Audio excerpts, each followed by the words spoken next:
Hey, Walter Sorrells back with another Folder Friday.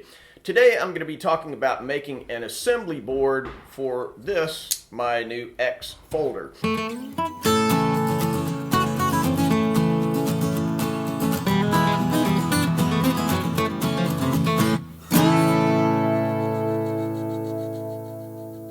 So pardon all the noise in the background. Somebody's putting a new roof on the building next door, and so we got a lot of background noise here.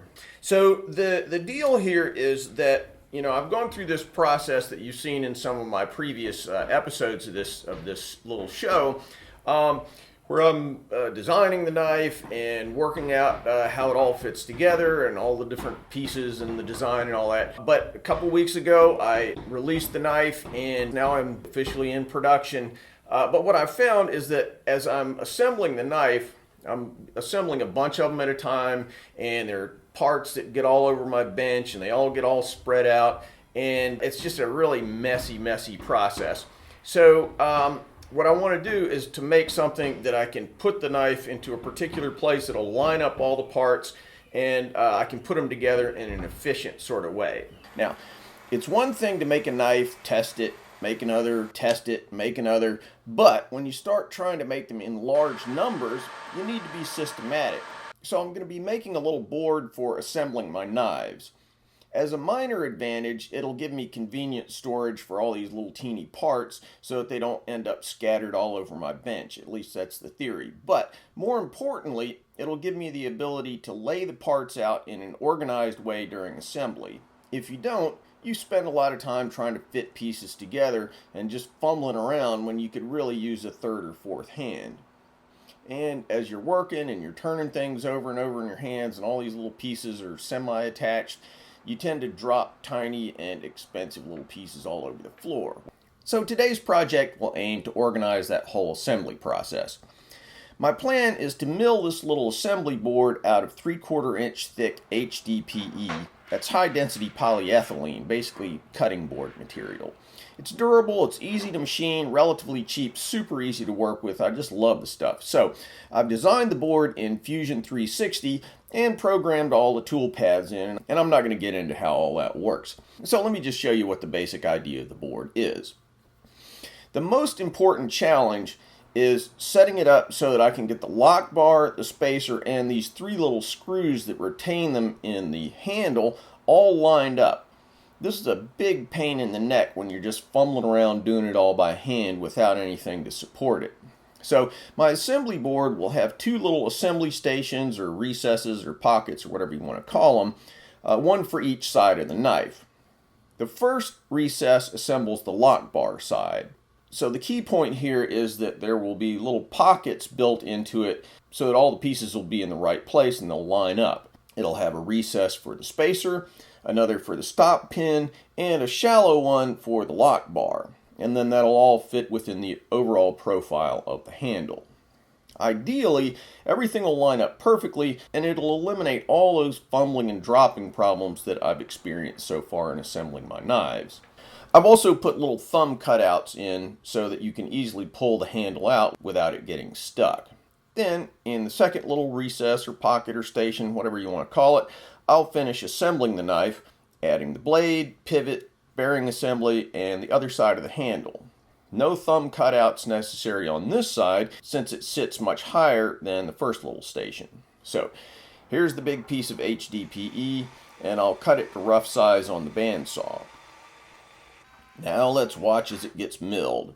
In milling, mounting is always the biggest trick, and in this case I've gone the dumbest, simplest way possible. I've just drilled some holes that will mate to a fixture plate that I use on my Pearson pallet system. All I have to do is bolt everything down and let her rip. First, I'll use a 3/8 inch 2-flute end mill to rough out all the pockets. I'm only making one of these things unless I totally screw it up, so I've kept the feeds pretty conservative on the whole project.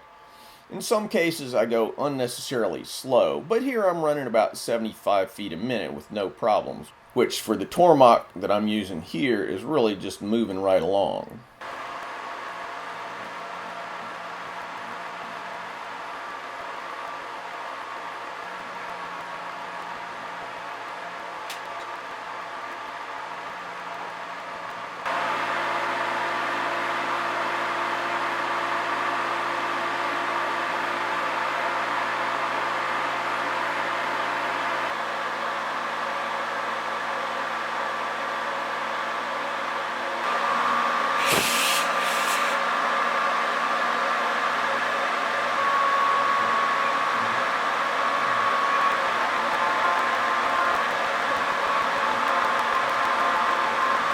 Now I'll switch to an 1/8 inch 2-flute end mill for all the little pockets and the finer details.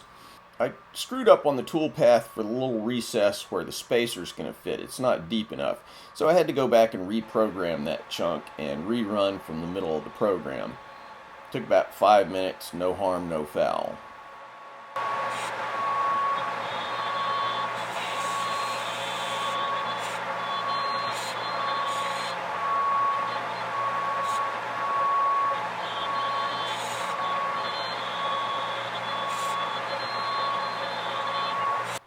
Now, a 3/32 inch cutter to bore the teeny little hole for the stop pin.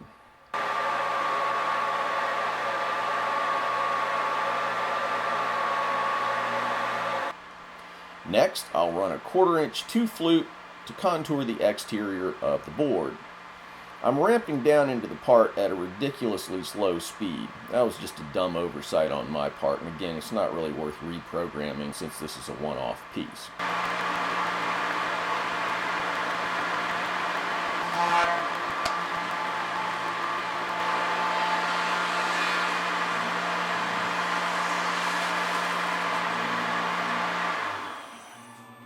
Then I'll chamfer all the corners.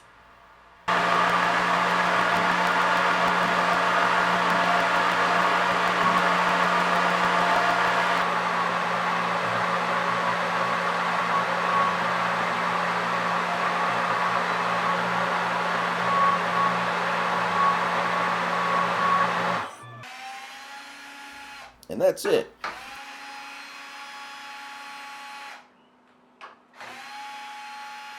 Surface finish is nice, not that I really care, but it's always more fun to make something that looks good. When I first started using my Tormach, I was constantly screwing things up, crashing tools, making stuff that was functional, but there was always something kind of messed up about it. But I do a lot less of that now. Okay, so we've made it, let's test it out.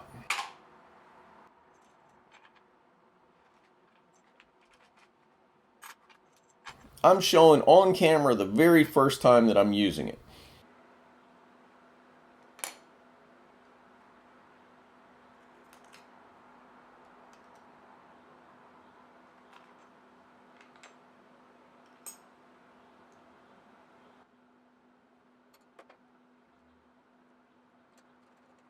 Well, seems to be doing the job more or less. So now I'll repeat myself, give it an official test, and see how quickly it takes to assemble a knife. Again, this is just 5 minutes after it's made, so I haven't practiced this or anything. Now, you haven't seen me assemble one of these knives, but it really is kind of a headache. So even though I haven't gotten organized or practiced this or anything, it still only takes about 3 minutes to put this knife together. By the way, if you think what this means is that I'm just taking a bunch of parts straight off the machine and screwing them together and there's a finished knife, believe you me, it is not like that at all. There's probably 2 to 4 hours of handwork involved in each knife, including tuning the lock mechanism. And that's kind of important for this project because what you have to do is put the whole thing together, test it out, see if the lock face is engaging correctly or, if the lock's the right length or whatever. And then you take it apart and you regrind things, just taking off 0.005 here, and it's a really finicky kind of process. I'm getting better at it, but still, sometimes that might mean that I'm disassembling the knife in whole or in part, potentially as many as 10 times. So if I can shave a minute or two off of each assembly, that can save me a substantial amount of time over a bunch of knives. Not to mention, hopefully, a lot less dropping of tiny, expensive little things on the floor, which means a lot less swearing and tool throwing. And who can put a price on that? So thanks for watching. Hope you enjoyed this little insight into how these knives go from an idea to this right here. If you're interested in picking up one of my X folders, you can go to tacticsarmory.com and see what we've got. My strategy for this is to try and make different handle materials, different handle designs and so forth, so that every time you go, there's always going to be something new. You might see something that sparks your fancy and you really get interested and you want to pick up a copy for yourself. All right, thanks again, and we'll see you soon.